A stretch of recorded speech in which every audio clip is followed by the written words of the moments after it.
tweet out the link. Give me one moment. Just bear with me. Just give me a sec. Let me let everyone know I'm going live right now. Alright, let me just tweet this out. One moment.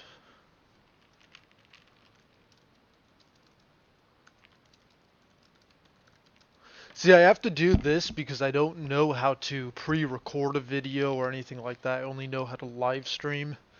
So I have to tweet the link out once I make it.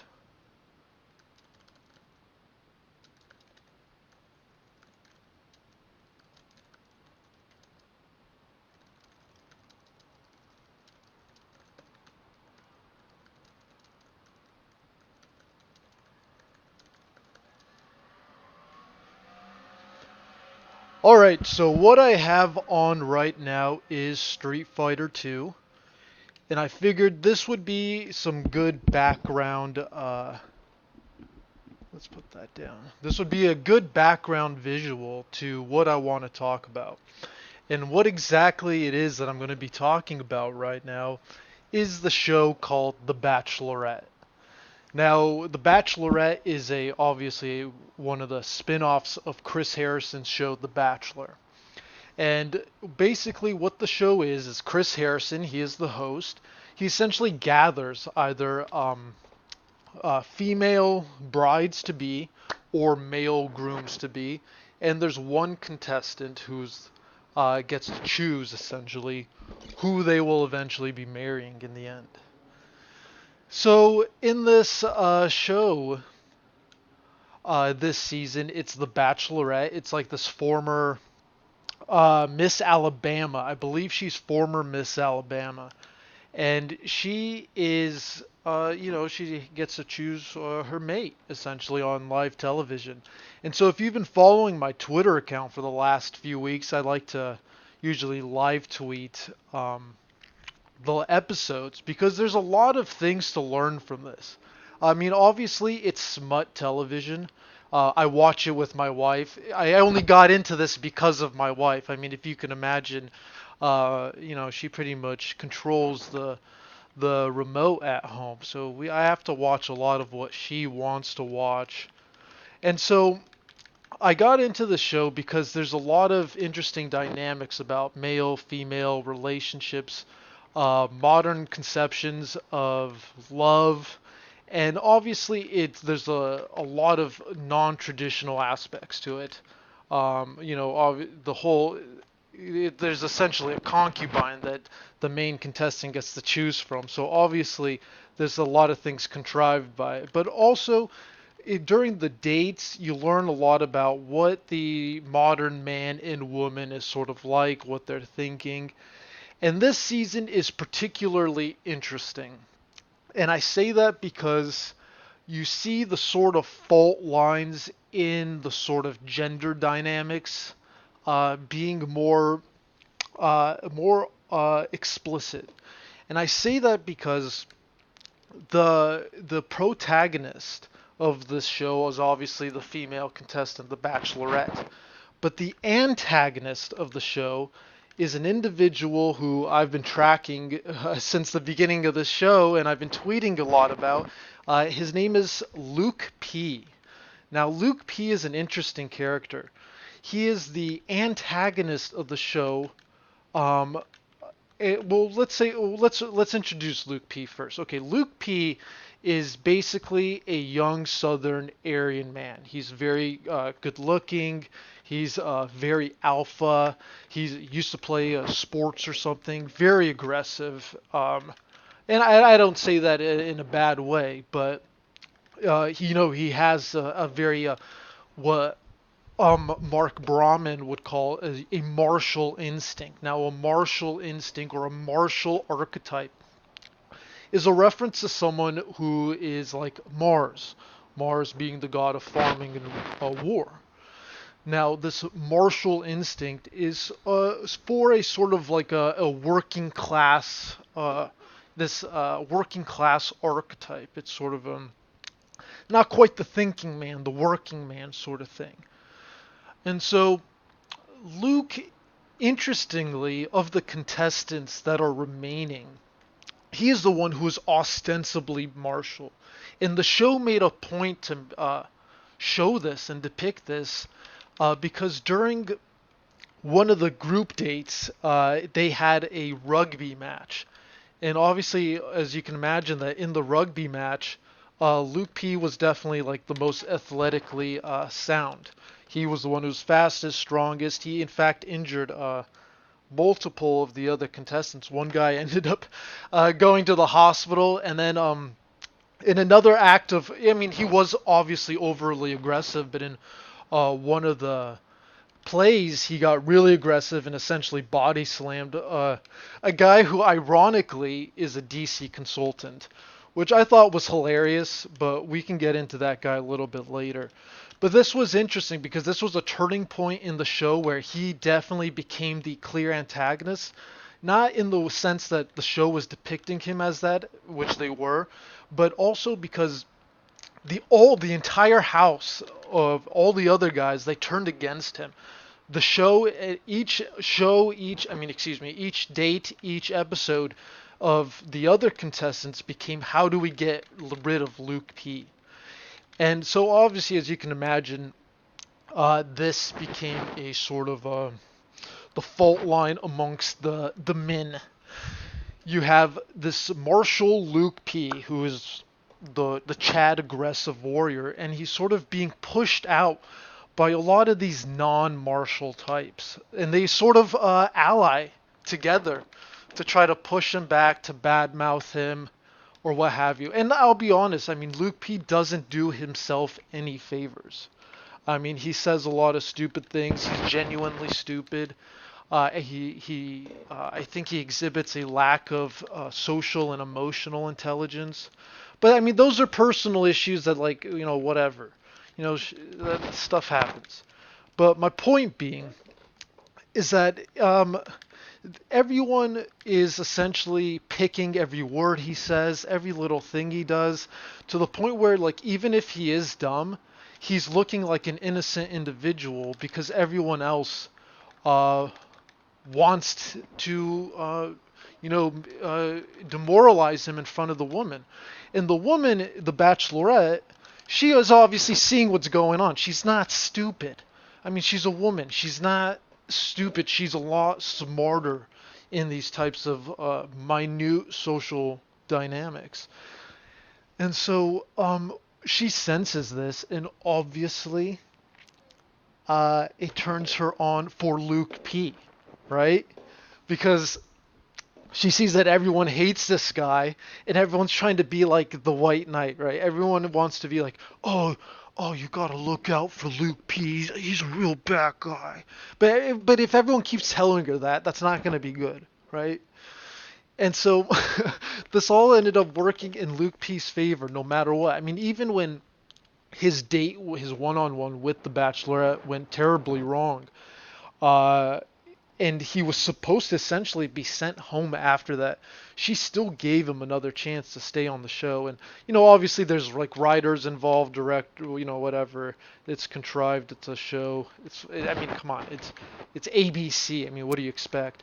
But at the same time, I think it says something though, because I don't think it's off. I don't think it's too far off from the reality, which is that she doesn't want to give up on this guy, no matter how dumb and stupid he is, because there is a sort of natural affinity, a natural attraction between Mars and Venus. Now, Venus being the depiction of Aphrodite, or I mean Aphrodite being one depiction. But my point being here is that there are two depictions of the Venus.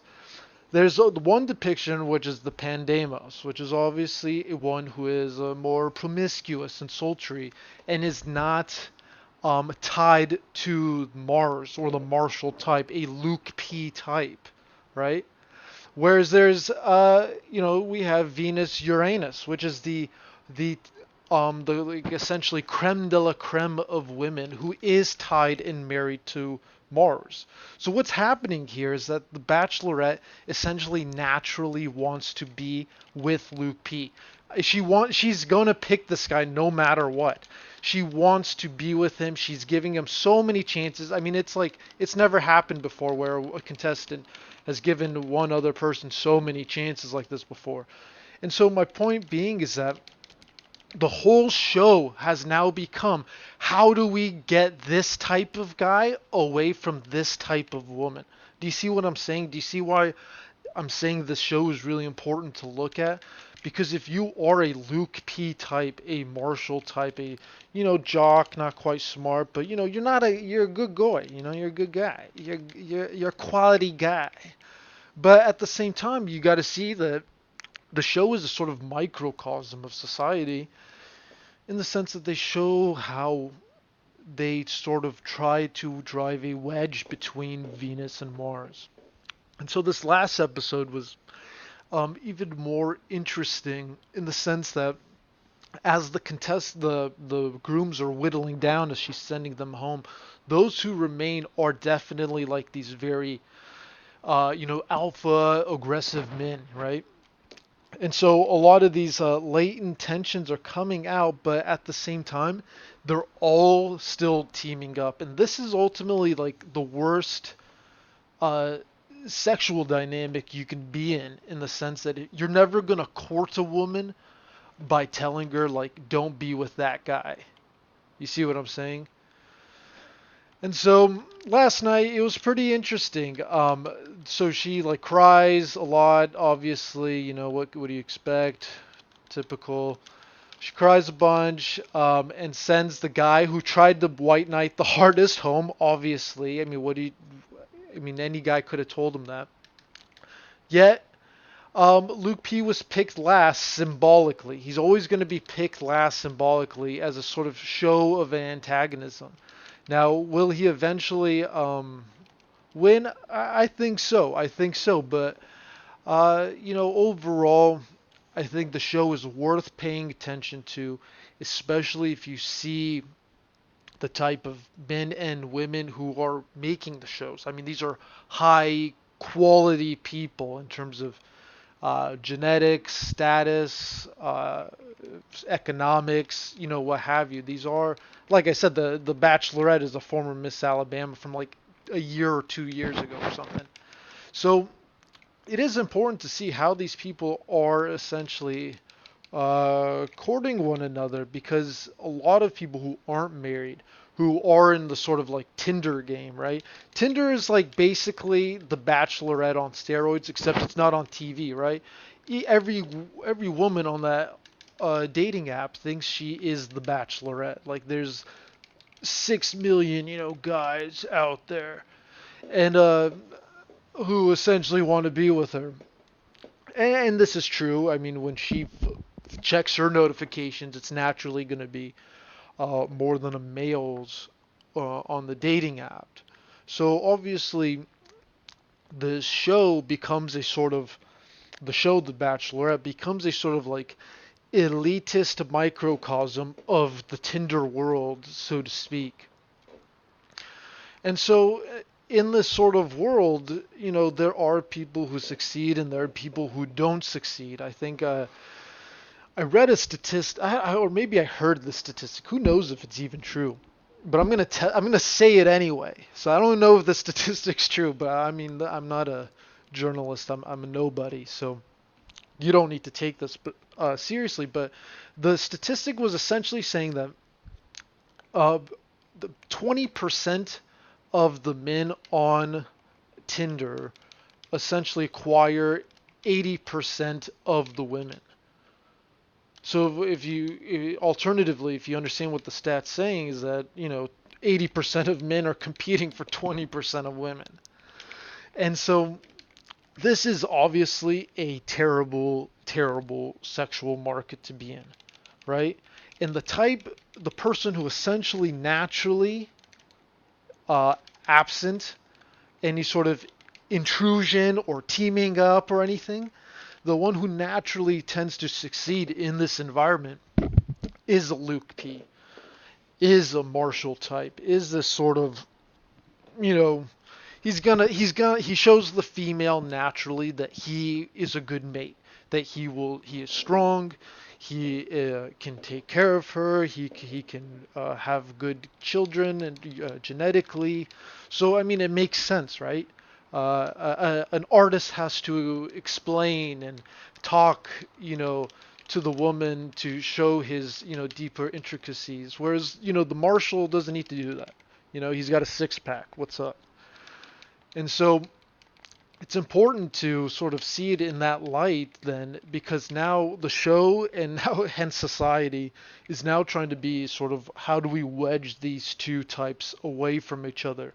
The sort of good female Venus Uranus who is naturally wants the securing protective martial type, and reduce her to a Pandemos and get Luke P out of the picture and replace him with some type of other person. So this is why I watch The Bachelorette with my wife. I mean, other than I have to. These are some of the pains of marriage, but this is why I'm not subjecting you to the same thing my wife does. I'm playing Street Fighter for you instead.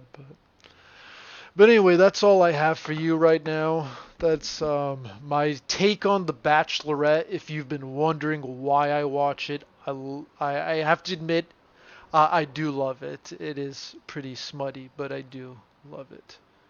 All right, thanks a lot, fellas, and whoever else. Thank you.